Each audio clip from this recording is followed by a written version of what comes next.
శ్రీ మహావిష్ణువు మత్స్యావతారాన్ని ధరించి సోమకుడిని సంహరించి వేదాలను రక్షించి బ్రహ్మకు అప్పగించిన రోజు. అవతార పురుషుడు శ్రీరాముడు, శకకర్తలుగా భాసిల్లిన చక్రవర్తులు విక్రమాదిత్యుడు, శాలివాహనుడు పట్టాభిషిక్తులైన రోజు. వరాహమిహిరుడు పంచాంగాన్ని జాతికి అంకితం చేసిన రోజు. ఇన్ని విశిష్టతలు కలిగిన రోజు ఉగాది. అంతేనా? కాదు కాదు, ఇంకా చాలా ఉంది. చైత్రశుద్ధ పాడ్యమినే ఉగాది అని ఎందుకంటారు? ఈ పండుగ కథ ఏంటి? ఉగాది విశిష్టత ఏంటి? ఈ ఉగాది పండుగను ఎలా జరుపుకోవాలి? ఉగాదిని తెలుగువారి నూతన సంవత్సరంగా ఎందుకు పరిగణిస్తారు? ఈ పండుగను దేశంలోని మిగిలిన ప్రాంతాల వారు ఎవరు ఎలా జరుపుకుంటారు? ఇలాంటి పూర్తి వివరాలన్నీ ఈ వీడియోలో మీకోసం. వీడియో ఖచ్చితంగా మీకు నచ్చుతుందని అనుకుంటున్నాను. వీడియోని తప్పకుండా లైక్ చేయండి, షేర్ చేయండి. అలాగే ఉగాది పండుగను మీరెలా జరుపుకోబోతున్నారు? అలాగే అందరి లైఫ్లో ప్రతి పండుగకు ఒక్కో స్పెషాలిటీ ఉంటుంది కదా.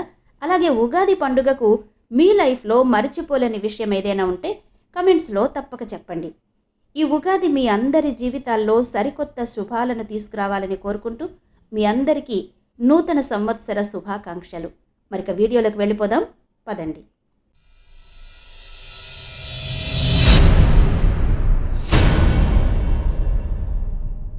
తెలుగువారికి ఉత్సాహం ఉరకలేసే పండుగ, తెలుగువారి సంస్కృతి సంప్రదాయాలను ప్రతిబింబించే పండుగ, అచ్చమైన అసలు సిసలైన తెలుగువారి పండుగ ఉగాది. ప్రతి పండుగకి ఏదో ఒక ప్రాముఖ్యత ఉంటుంది, ఒక చరిత్ర ఉంటుంది, ఒక విశిష్టత ఉంటుంది. మరి ఉగాది పండుగకున్న ప్రాముఖ్యత ఏంటి? అసలు చైత్రశుద్ధ పాడ్యమి రోజునే ఉగాది పండుగగా ఎందుకు జరుపుకుంటాం? బ్రహ్మదేవుడు సమస్త సృష్టిని ప్రారంభించిన రోజు కూడా చైత్రశుద్ధ పాడ్యమి. ప్రళయం పూర్తయిన తర్వాత బ్రహ్మ సృష్టిని తిరిగి ప్రారంభించే సమయాన్ని బ్రహ్మకల్పం అంటారు. ఇలా ప్రతి కల్పంలో మొదట వచ్చే రోజునే యుగానికి ఆదిగా యుగాది అని ప్రసిద్ధి చెందింది. ఇప్పుడు అదే ఉగాదిగా వ్యవహరిస్తున్నాం. ప్రభవతో మొదలై క్షయతో పూర్తయ్యే 60 తెలుగు సంవత్సరాలలో ప్రతి సంవత్సరం ప్రారంభమైన రోజు చైత్రశుద్ధ పాడ్యమిని ఉగాదిగా జరుపుకుంటాం. ఆ రోజును తెలుగు సంవత్సరపు మొదటి రోజుగా పరిగణిస్తాం. అందుకే అది సంవత్సరాదిగా చెబుతారు. చైత్రశుద్ధ పాడ్యమి రోజునే సృష్టి మొదలైందని పెద్దలు చెబుతారు.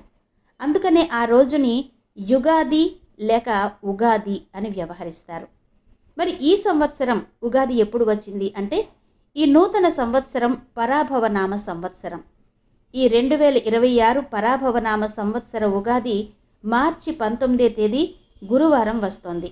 19వ తేదీ ఉదయం 6:53 పాడ్యమి తిథి ఉదయం మొదలై మర్నాడు అంటే మార్చి 20 శుక్రవారం రోజు ఉదయం 4:52 ముగుస్తుంది.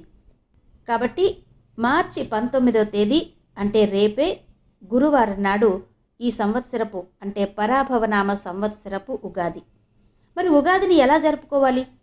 సంవత్సరానికి తొలి రోజైన ఉగాది నాడు సూర్యోదయానికి ముందరే నిద్రలేచి తైలాభ్యంగన స్నానం చేసి తీరాలని చెప్తారు పెద్దలు.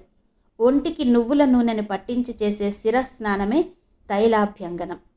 సంవత్సరపు ఆరంభాన్ని ఇలా శుచిగా ఆరోగ్యంగా ప్రారంభించాలన్నది ఇందులోని అంతరార్థం.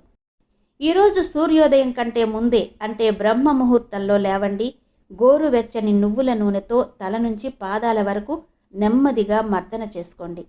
అయితే దీనిని ఒక ధ్యానంలా చేయడం చాలా మంచిది అని చెబుతారు పెద్దలు. నూనె రాసుకున్నప్పుడు గతంలో మీకు కలిగిన టెన్షన్స్, నిరాశ, నెగిటివిటీ ఇవన్నీ కూడా మీ శరీరం నుండి బయటకు వెళ్ళిపోతున్నాయని బలంగా ఫీల్ అవుతూ రాసుకుంటే ఆ ఆయిల్ మీ స్కిన్కే కాదు మీ ఆత్మకు కూడా ఒక హీలింగ్ ఇస్తోందని చెబుతారు. అభ్యంగన స్నానం వెనుక ఉన్న సైన్స్ కూడా ఇదేనట. ఇది రక్త ప్రసరణను మెరుగుపరిచి మిమ్మల్ని రీఫ్రెష్ చేస్తుంది. స్నానం చేసే నీళ్లలో కొంచెం పసుపు, కొన్ని వేపాకులు, మీకు నచ్చిన మంచి సువాసననిచ్చే పూల రెక్కలు వేయండి. వేపాకు క్రిములను నాశనం చేస్తే పసుపు శుభాన్ని, ఆరోగ్యాన్ని ఇస్తుంది. ఈ నీటితో స్నానం చేస్తున్నప్పుడు కేవలం శరీరం శుభ్రం అవడమే కాదు, మీ చుట్టూ ఒక పాజిటివ్ ఎనర్జీ షీల్డ్ తయారవుతుందని ఊహించుకోండి. ఆ తర్వాత కొత్త బట్టలు వేసుకోవడం అంటే పాతను వదిలేసి కొత్త ధనాన్ని ఆహ్వానించడమే. ఈ స్నానం ఉద్దేశ్యం ఇదే. ఆ రోజుకే కాదు, రాబోయే ఏడాది మొత్తానికి మిమ్మల్ని శక్తివంతంగా తయారు చేస్తుందట. మొదటి అడుగే ఇంత బలంగా పడితే ఇక విజయం మీ వెంటే అని చెబుతారు పెద్దలు. మరి ఉగాది రోజున ఏ దైవాన్ని పూజించాలి? ఒక్కో పండుగకు ఒక్కో దైవాన్ని ప్రత్యేకంగా ఆరాధించడం అనేది మనకు తెలిసిందే. అయితే అసలు ఉగాది రోజు ఏ దైవాన్ని పూజించాలి? ఇది చాలామందికి వచ్చే సందేహం. దానికి పెద్దలిచ్చిన సూచన, ఉగాది రోజున కాలమే దైవం కాబట్టి విష్ణుమూర్తి, శివుడు, అమ్మవారు ఇలా మన ఇష్ట దైవాన్ని కాలపురుషునిగా తలుచుకుని పూజించుకోవాలి. ఆ తరువాత పులుపు, తీపి, వగరు, చేదు, ఉప్పు, కారం అనే 6 రుచుల కలయికగా మామిడి, బెల్లం, చింతపండు, వేప పువ్వు, ఉప్పు, కారం కలగలిపిన ఉగాది పచ్చడిని దేవునికి నైవేద్యంగా సమర్పించాలి. వైద్యపరంగా చూస్తే ఈ ఉగాది పచ్చడి వేసవిలో సహజంగా వచ్చే వ్యాధుల నుంచి రక్షణను అందిస్తుంది. ఆధ్యాత్మికంగా చూస్తే అన్ని రుచుల మిశ్రమమైన ఉగాది పచ్చడి జీవితం సుఖదుఖాల మిశ్రమం అని చెబుతుంది.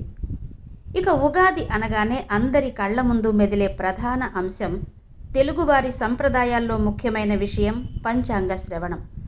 పంచాంగ శ్రవణంలో తిథి, వారం, నక్షత్రం, యోగం, కరణం అనే 5 అంశాల గురించి ప్రస్తావిస్తారు. ఆ రోజు అందరూ ఆ నూతన సంవత్సరంలోని శుభాశుభాలను తెలుసుకుని దానికి అనుగుణంగా వారి భావి జీవితాన్ని తీర్చిదిద్దుకునేందుకు ప్రయత్నిస్తారు. ఈ పంచాంగ శ్రవణంలోని పంచ అంగాల వల్ల తిథితో సంపదను, వారంతో ఆయుష్, నక్షత్రంతో పాప ప్రక్షాళన, యోగం వలన వ్యాధి నివృత్తి కావడం, కరణం వల్ల గంగా స్నానం చేసినంత పుణ్య ఫలాన్ని అందిస్తుందని నమ్ముతారు. జీవితం శుభాశుభాల మిశ్రమం అని గ్రహిస్తూ రాబోయే రోజులకి సిద్ధపడాలని చెప్పేదే పంచాంగం. అందుకే ఉగాది నాడు పంచాంగం తప్పక విని తీరాలంటారు పెద్దలు. మరి ఉగాది రోజు ఏం చేయాలి? ఎండలు మొదలయ్యే సమయం కాబట్టి బాటసారుల దాహం తీర్చడం కోసం ఉగాది రోజున ప్రపాదానం అంటే చలివేంద్రాన్ని పెట్టాలని చెప్తారు పెద్దలు. చలివేంద్రం పెట్టలేకపోతే ఒక నీటి కుండనైనా దానం చెయ్యమని చెప్తారు. ఉగాది నాడు చెప్పులు, గొడుగులు కూడా దానం చేయాలన్నది పెద్దల మాట. మనలాగే చాంద్రమానాన్ని అనుసరించే మరాఠీలు కూడా చైత్రశుద్ధ పాడ్యమి నాడే ఉగాదిని జరుపుకుంటారు. వారు సంవత్సరాదిని గుడి పడ్వాగా పిలుస్తారు. తమిళుల ఉగాదిని పుత్తాండు అంటారు. సిక్కుల కాలమానం ప్రకారం వైశాఖ శుద్ధ పాడ్యమి నాడు ఉగాది జరుపుకుంటారు. వీరు దీనిని వైశాఖిగా వ్యవహరిస్తారు. మన సంక్రాంతిలాగే వీరు దీనిని పంటల పండుగగా జరుపుకుంటారు. ఇక బెంగాలీలు బైశాఖ్ అని, అస్సాంలో బిహు అని, కేరళలో కొల్ల వర్షం అని పిలుస్తారు. ఇక మన 2 తెలుగు రాష్ట్రాల మాదిరిగానే కర్ణాటకలో కూడా ఉగాది అన్న పేరుతోనే జరుపుకుంటారు. మరి ఈ వీడియో మీకు నచ్చిందా? అయితే వెంటనే ఒక లైక్ కొట్టి మీ ఫ్రెండ్స్ అండ్ ఫ్యామిలీ మెంబర్స్కి కూడా షేర్ చేయండి. అలాగే మీరు ఉగాదిని ఎలా జరుపుకుంటున్నారో, ఎలా జరుపుకోవాలనుకుంటున్నారో, మీ స్పెషల్ ట్రెడిషన్స్ ఏంటో క్రింద కమెంట్స్లో ఖచ్చితంగా చెప్పండి. ఇలాంటి మరిన్ని ఇంట్రెస్టింగ్ వీడియోల కోసం మన ఛానల్ని సబ్స్క్రైబ్ చేసుకోవడం మాత్రం అస్సలు మర్చిపోవద్దు. మరి మీ అందరికీ మరొక్కసారి శ్రీ పరాభవనామ సంవత్సర ఉగాది శుభాకాంక్షలు.